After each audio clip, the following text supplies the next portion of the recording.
interview ho nitong si Attorney Harry Roque sa mga banateros ang ating pag-uusapan dito sa video na to. Tapos papasadaan na din ho natin itong mga nagkalat na tarpaulin na to na kung saan makikita ho natin ang larawan nitong si Vince Dizon at nitong si Leni Robredo. Maraming nagsasabi sa ating mga kababayan na bagay magtandem itong dalawa na to sa 2028 presidential election. Maging tayo ho yung mga kababayan sang-ayon sa naging galaw na yan ng administrasyon. Kung sakaling tumakbo tong dalawa na to at maging magtandem, may approve na approve ho sa atin yan. Higa nga wala namang problemang matalo. Basta kumita sila, okay na yan. Pero bago yan, isang like at isang subscribe. Masaya na ho tayo dyan sa mga gusto sumali sa ating community. Yung join button nandyan lang ho sa baba. Ayun na nga, dito sa video na to, unahin na ho natin itong mga nagkalat na ano na to. Itong mga nagkalat na tarpaulin sa Bicol o kung saan man yung mga tarpaulin na yung nagkalat. Ang ating sigurado ho dito mga kababayan, talagang puspusan ang paghahanap ng kandidato ng administrasyon sa 2028 presidential tsaka vice presidential election. Kung sakaling isa lang man nila, itong si Leni Robredo at itong si Vince Dizon sa susunod na election, wala ho tayong magiging problema dyan. Baka pasalamatan pa nga natin sila dyan. Bakit?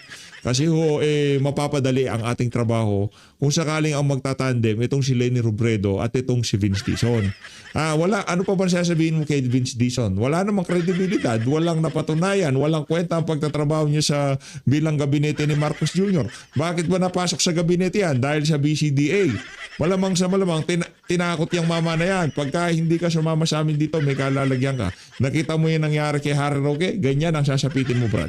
Kaya siguro siya pumasok. Pero kung walang bagahe ang si Dizon, hindi sasama sa administrasyon. Sigurado tayo dyan mga kababayan. Mabigat-bigat ang bagahe ng mama na yan. Mabigat-bigat kaya talagang kailangan niya. Tayo naman medyo ika nga, 'di ba? Marami kasing ganyan sa social media, magpapakalat ng larawan. Ngayon pala, isang picture lang, isang tarpaulin lang, pinrint lang tapos ipinascale tapos sisiraan nila yung mga nasa larawan. 'Di ba ganyan yan? Uso yan sa social media. Kaya hindi tayo mabilis maloko. Ika nga pagka nakakita tayo, maghahanap tayo ng mga panibagong ebidensya. Kita niyo ho yan mga kababayan. Ayan kitang-kita ho talagang puspusan na ho ang pangangampanya nila. Ayan kita niyo naman ho yung mga, yan pa. Paano ba yan? Siyang ka pa, di ba? Kay Leni ka na, kay Vince ka pa. Ayan nagkalat to. Saan ba tong lugar na to mga kababayan? Kasi hindi linagay yung ano ba ito nakalagay dito? Pusong serbisyo. Si Logan pa lang magnanakaw na. Ayan nagkalat yung mga larawan nila sa mundo ng social media. Ayos to. Kung si BP Sara nagdiktara, at si BP Sara alam natin nagdeklara, pero itong dalawa na to, nagpapatarpil. Wala lang nakalagay for 2028 election, pero ganun na ho ang gist nitong mga itong mga tarpaulin na to. Anyway, kahit pa naman na anong gawin nila o anong maging plano nila sa 2028 election, wala naman ho tayong problema dyan. Sigurado ho dito, hindi ho nila, kung si Leni Robredo, hindi niya kaya si BP Sara. Kahit tanungin niyo si Leni, yung mga dilawan at pinklawan na maliligaw dito sa video na to, tanungin niyo yung amo niyo kung kaya niya si BP Sara ng toe-to-toe, blow by blow sa 2028 election. Hindi niya ho kaya. Makipagsabayan, makipagbanatan. Anak ng toko, anong ihahain mo pagka nagkadebate? Confidential fund. Anak ng toko, ngayon pa lang, panis na yung issue na yan. Panis na yung issue na yan. Wala nang maniniwala dyan sa issue na yan. Si Ramil Madriaga? Smoking gun? Pambira. Kidnapper. Kidnapper yun. Ang tawag doon, polluted witness. Wala nang mawawala sa kanya. Kahit anong gawin niya, okay lang. Nakakulong siya. Nakuha niyo ba ibig ko sabihin? Nakakulong si Ramil Madriaga. Kahit anong ialok sa kanya, kahit na bawasan lang ng isang araw ang sisintensya niya, o ika nga pag-aanin ng isang taon ng kanyang posibleng magiging sintensya, oo na yan. Kahit yung manok, pagbibintangan niya na kumuha ng maleta. Ito tayo. Interview ng mga banateros kay pagka itong si Attorney Harry Roque, kumbaga talagang mahusay na abogado, talagang isa siya sa mga pinahirapan sa administrasyon ni Marcos Jr. At nakita ho natin ang pagmamahal niya kay dating Pangulong Rodrigo Duterte. Okay? Di ba nandun kayo sa panahon ni Pangulong Duterte nung hinarap yung COVID? Ngayon, humaharap naman tayo sa isang crisis din, yung gera sa Middle East. Ano pinagkaiba na nakikita ninyo sa mga balita at saka nung panahon ni Pangulong Duterte? Unang-una, wala pong kamot ulo si Presidente Duterte. Kapag may nangyari, ang prioridad ang mga Pilipino. Wala siyang pakialam kung saan kukunin ang pera, pero nung tayo sinalanta ng COVID, ang sabi niya, kumuha ng eroplano. Lahat ng mga Pilipinong mga manggagawa sa abroad, pauwiin, dahil alam ko, wala naman sila magagawa dun sa mga iba't ibang bansa kung naroon sila. No? So wala po yung saradong airspace, wala po yung saan kukuha ng pera. Ang sabi niya, humarap kayo ng pera. Ibalik dito ang mga OFW, dahil mga OFW, yan ang dahilan kung bakit lumulutang ang ating ekonomiya. No?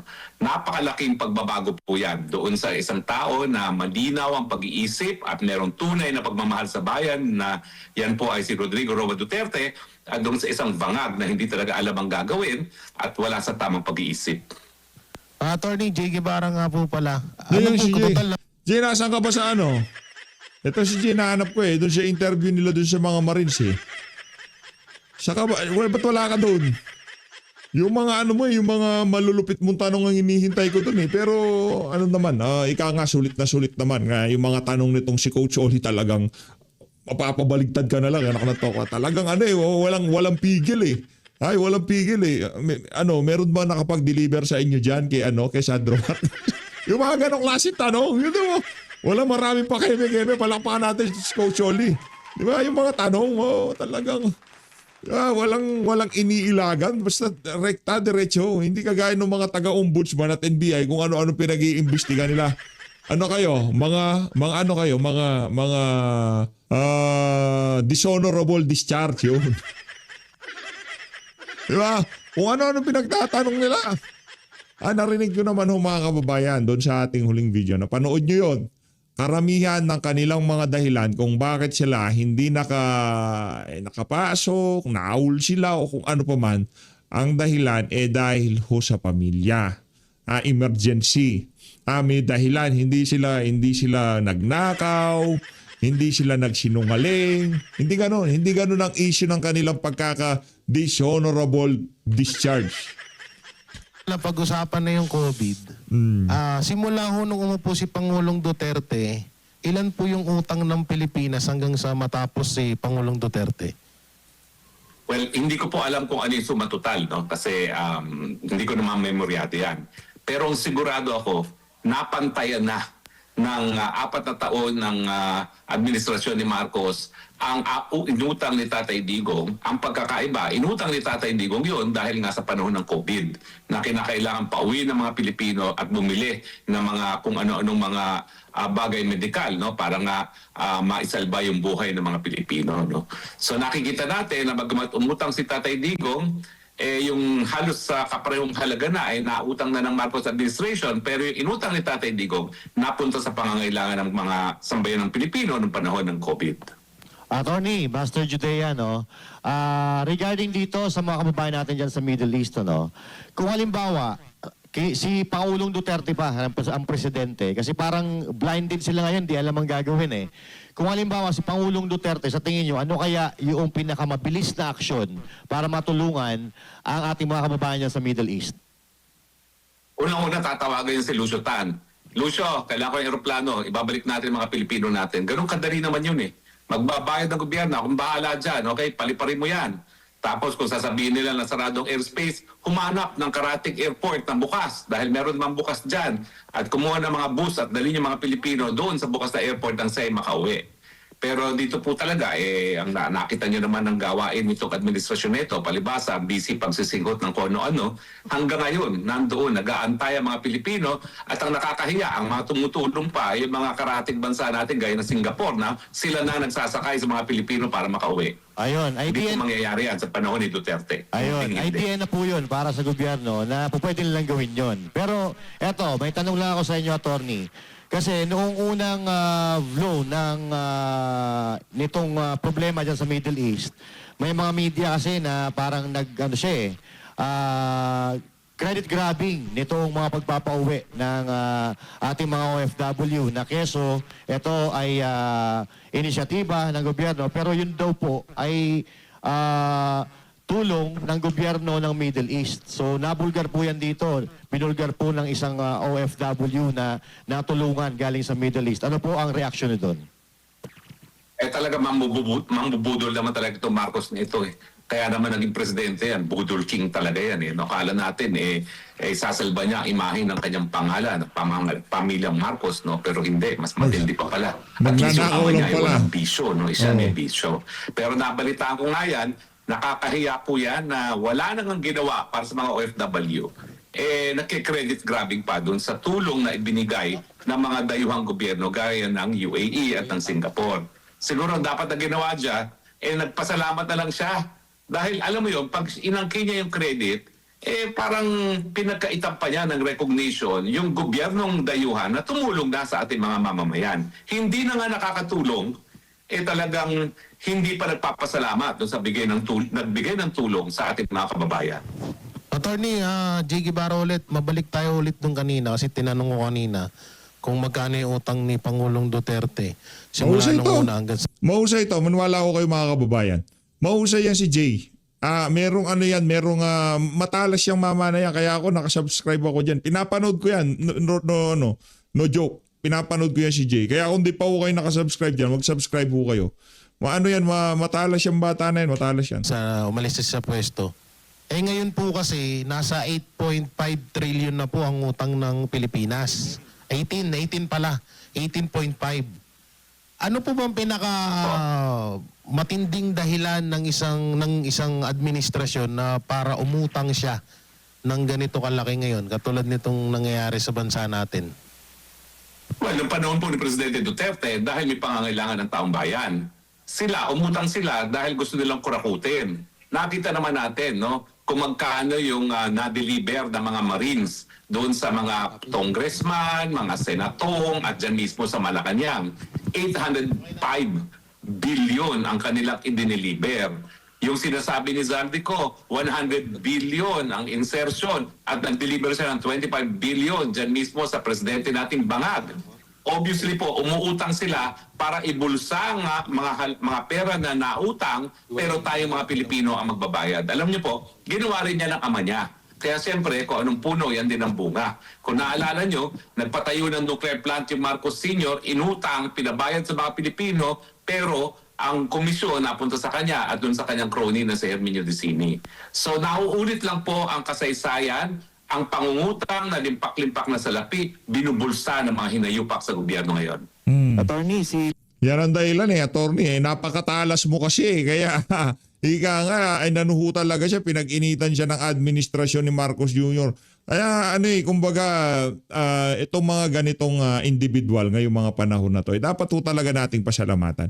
Ika nga sila ho ang bumuboses para sa mga ordinaryong Pilipino, yung mga banateros, itong si Attorney Harry Roque, ngayon nasa ibang bansa, nagsasakripisyo dahil nga hindi makauwi dito. Dahil pagka umuwi siya, sigurado meron siyang kalalagyan dito sa mga bangag na to na nasa Malacanang. Kaya ingat-ingat dyan, Attorney, ingat-ingat. Paring RJ po.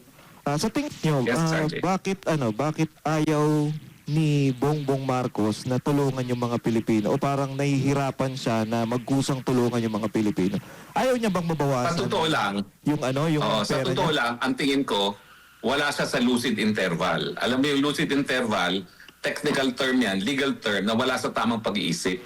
So sa tingin ko, matindi na yung pagsisinggot niya ng pulburon na hindi na niya nalalaman kung ano nangyayari sa kanyang paligid. He is not in touch with the reality anymore. Wala siya sa lucid moment. Wala siyang lucid interval.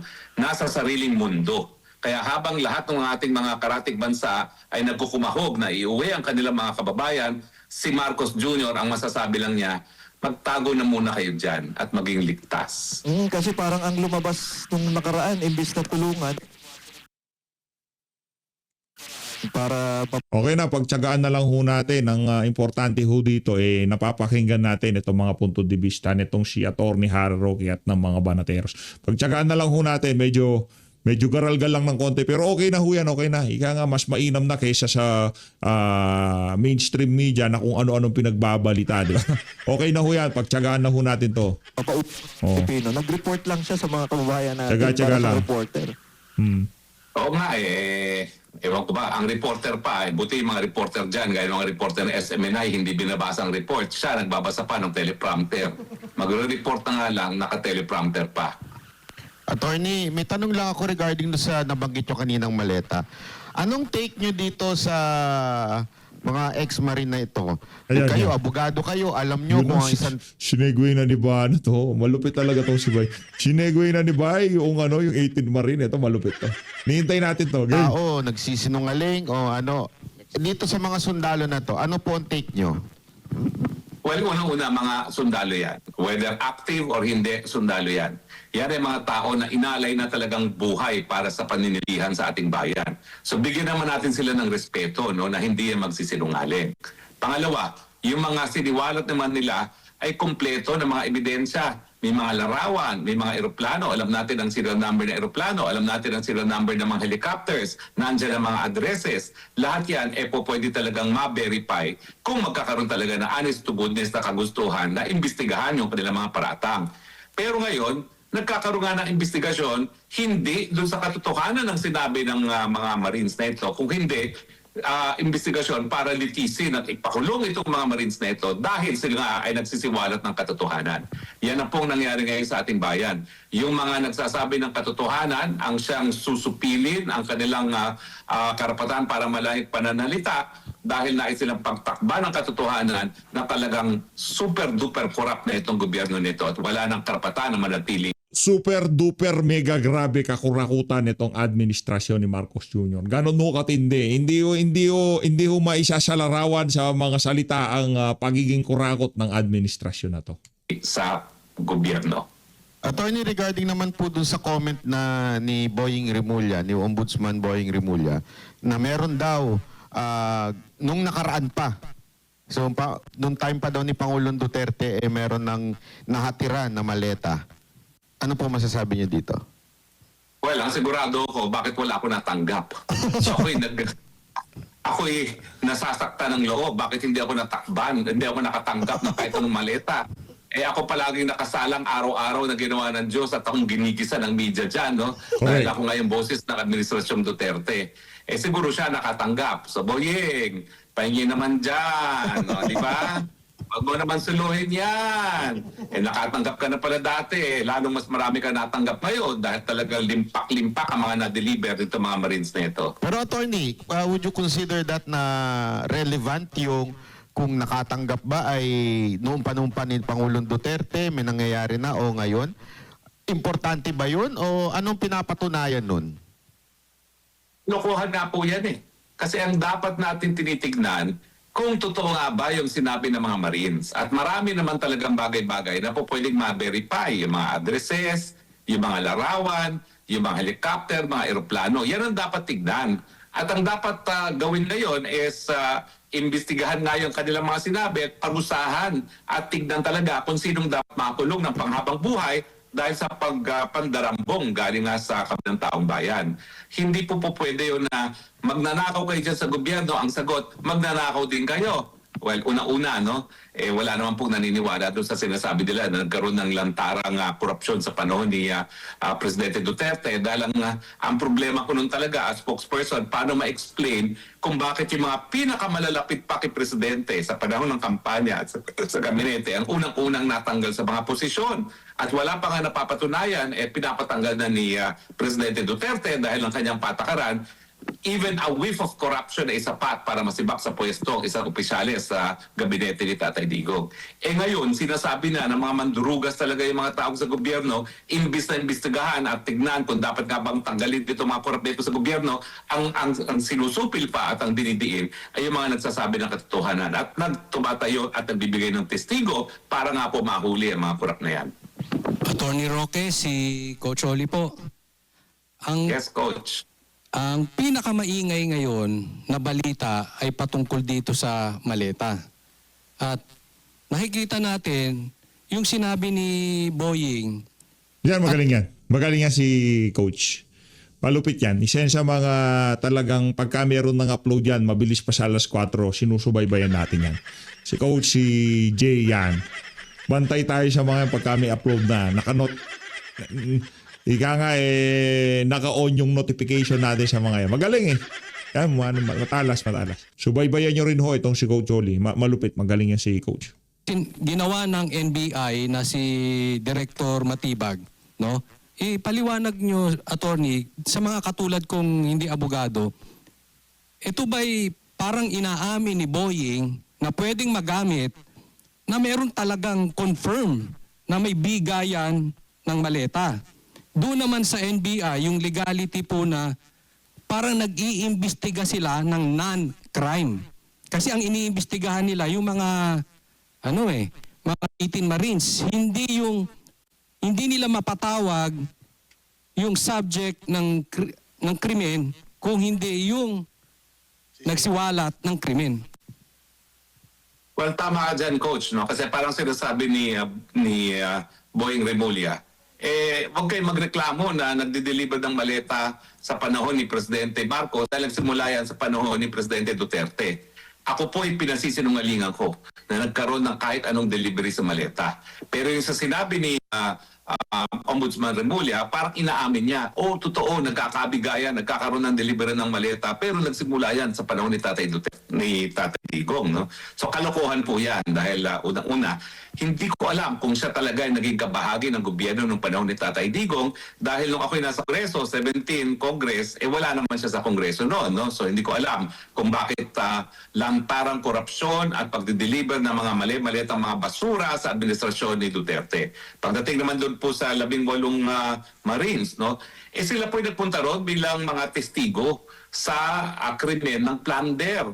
Pero nangyayari, sila ngayon ang iniimbestigahan.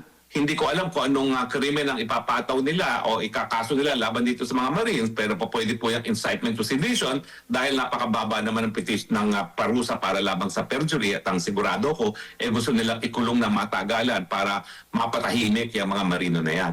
So yung mga testigo ngayon ang lumalabas, sila ang iniimbestigahan samantalang dapat yung mga tao na sinisiwalat nila na mga korap sa gobyerno ang dapat imbestigahan ng NBI.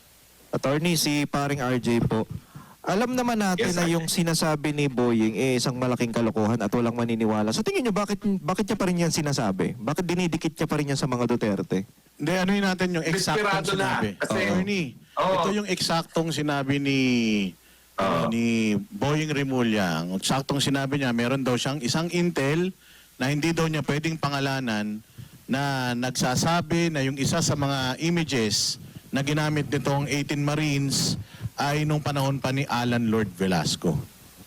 So hindi daw pwedeng pangalanan itong kanyang nakausap.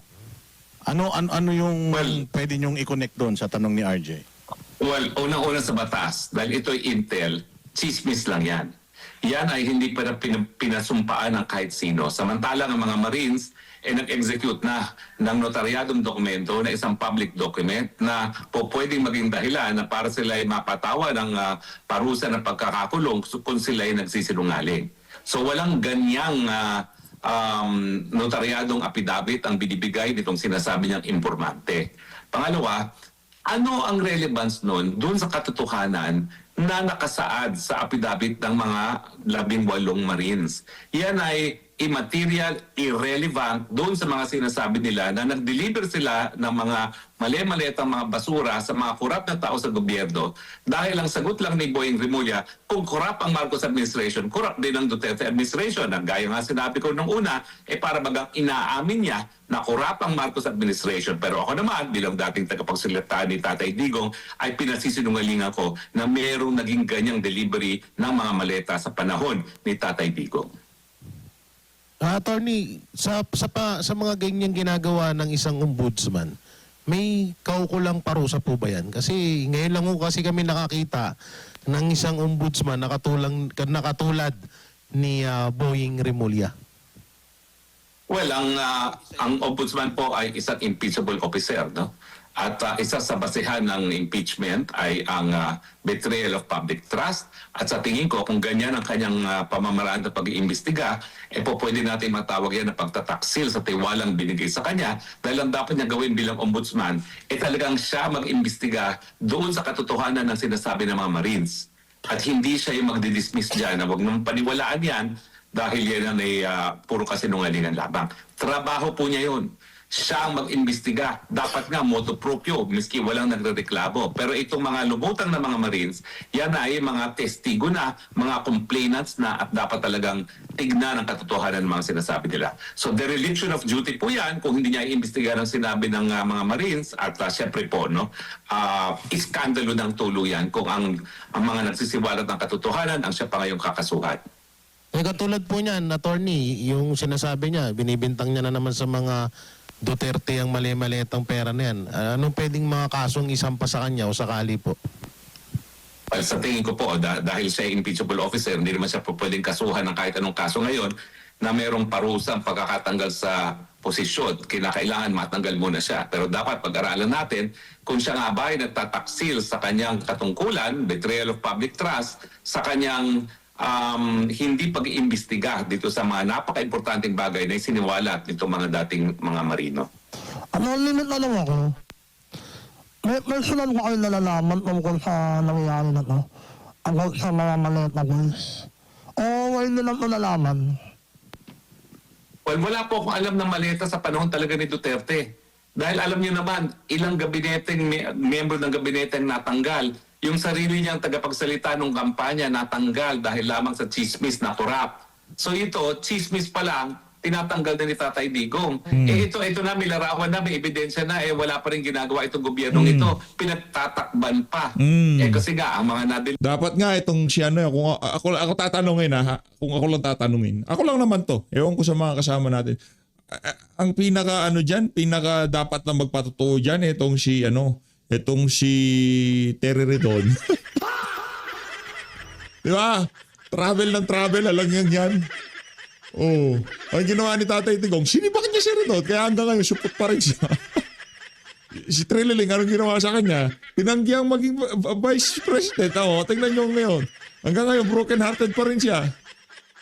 deliberan, no less than the Ay, by the way, announcement ho tayo. Wala na ho tayong video. Last video na ho natin to. Bukas na ho tayo magkikita-kita ulit. Mamaya wala na ho tayong last video mamaya. Ha?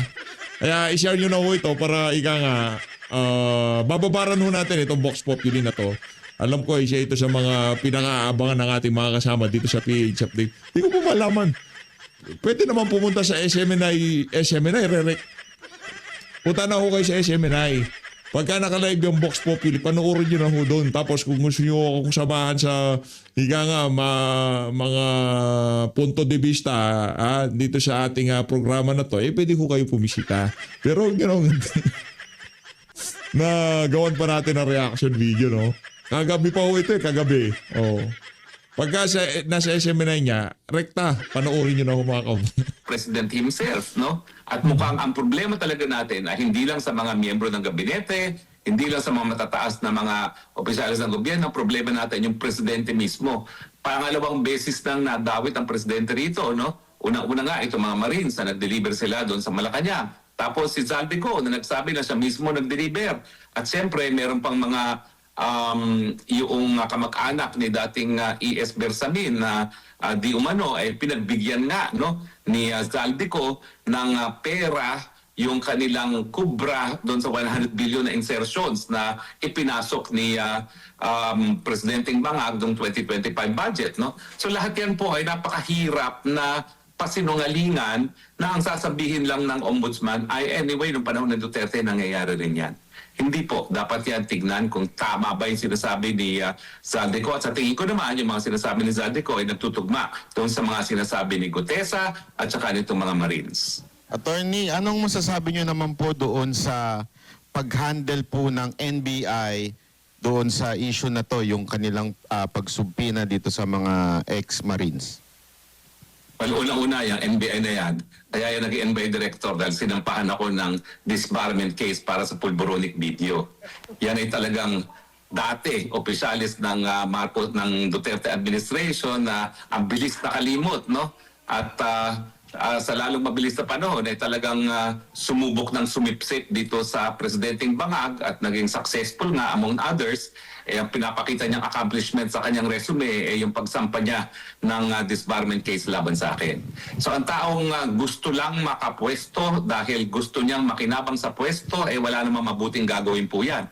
Hindi ko nga alam kung anong kanyang kakayahan para maging NBI director, no? Dahil ang mga naging trabaho naman niya has nothing to do with criminal investigation, no? So sa akin, malungkot po dahil yung NBI naman yan, binuo yan ng batas para magkaroon ng patas na investigasyon sa mga krimen kapag ang mga kapulisan mismo ang gumagawa ng krimen. Kaya ang dapat nga po ginagawa nitong NBI, sila nga ay dapat nangunguna na pag-iimbestiga dito sa katotohanan ng sinasabi ng mga Marines na ito at hindi silang dapat na nanggigipit dito sa mga Marines na ito. Pero sa tingin ko po, nakakalungkot na yung mga testigo ngayon lumalabas silang naiimbestigahan pero hindi ko po alam kung ano pang kasong isasampa ng NBI laban sa kanila. Attorney, si Judea po, no?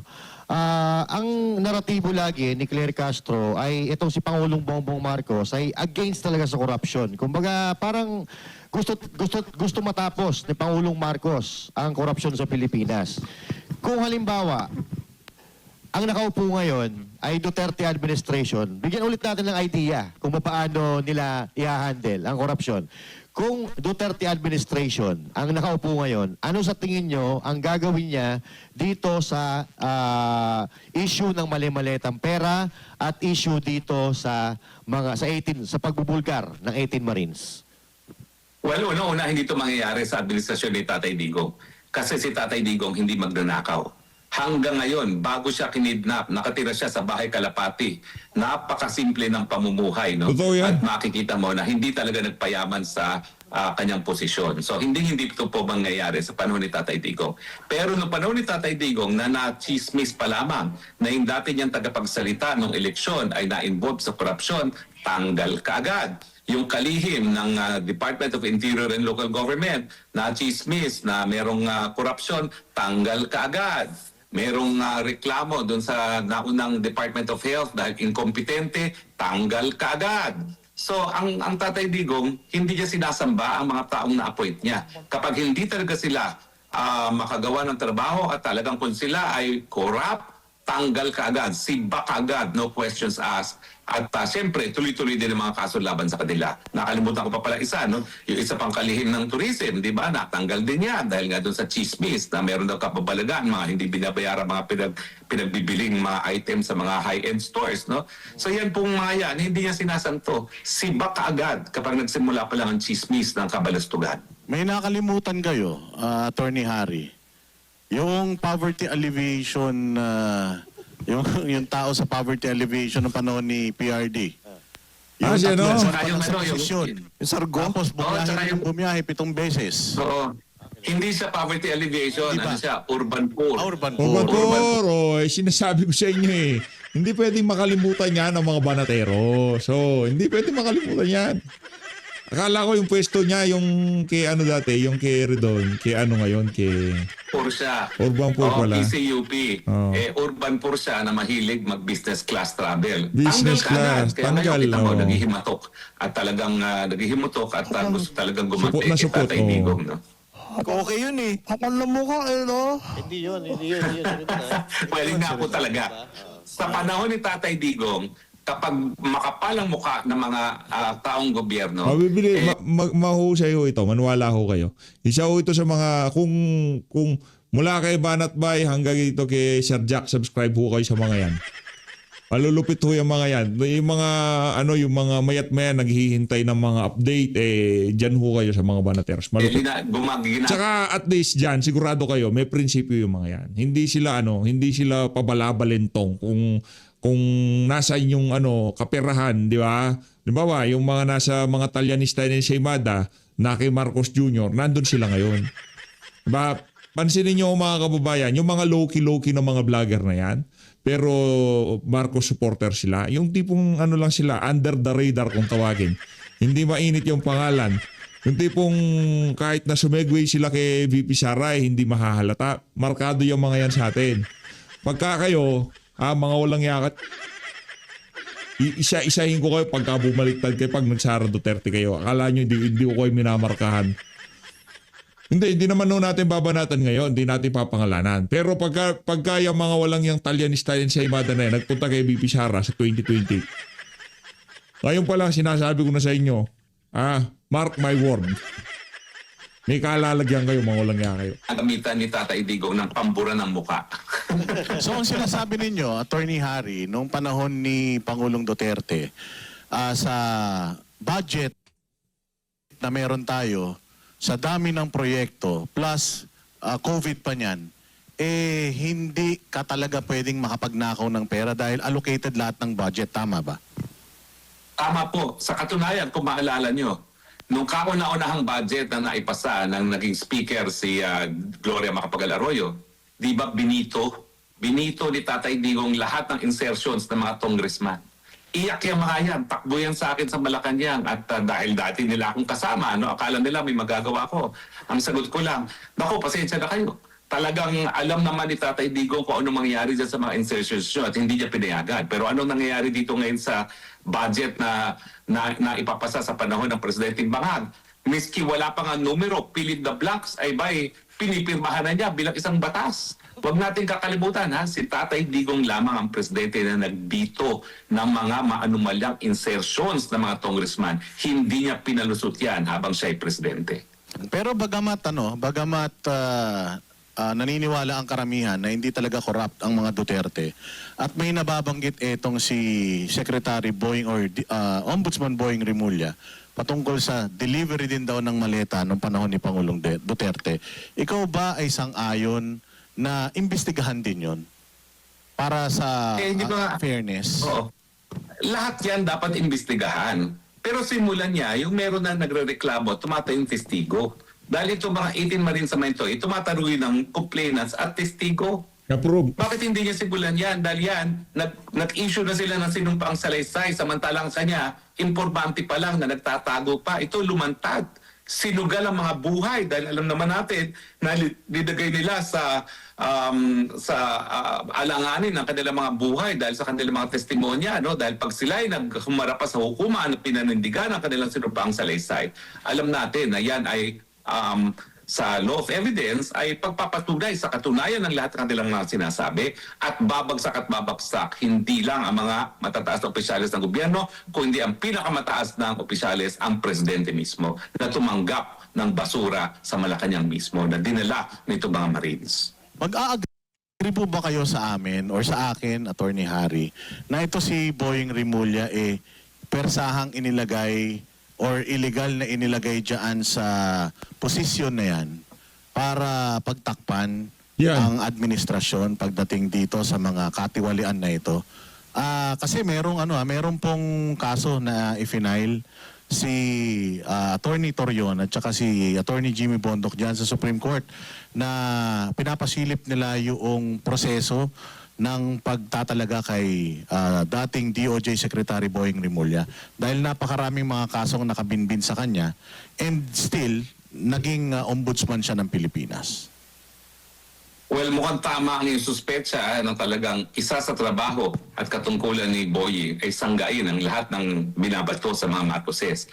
Pero ang balita ko sa aking sariling informante na lahat naman sinasabi ay napapatunayan katotohanan, siyang humingi ng posisyon na yan at pangako niya, ipakukulong niya sa Inday Sara Duterte, hindi niya hahayaang makatakbo sa 2028 elections. Ayun na nga ho mga kababayan, kayo ho ay aking inaanyayahan na mag-subscribe, panoorin, tapusin yung video na yan sa Sunshine Broadcast.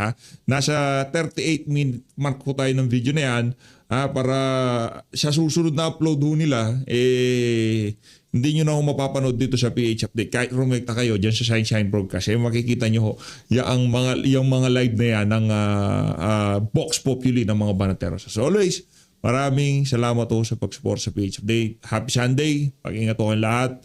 God bless. Mahalin ho natin ang Pilipinas. Maraming salamat po mga kababayan.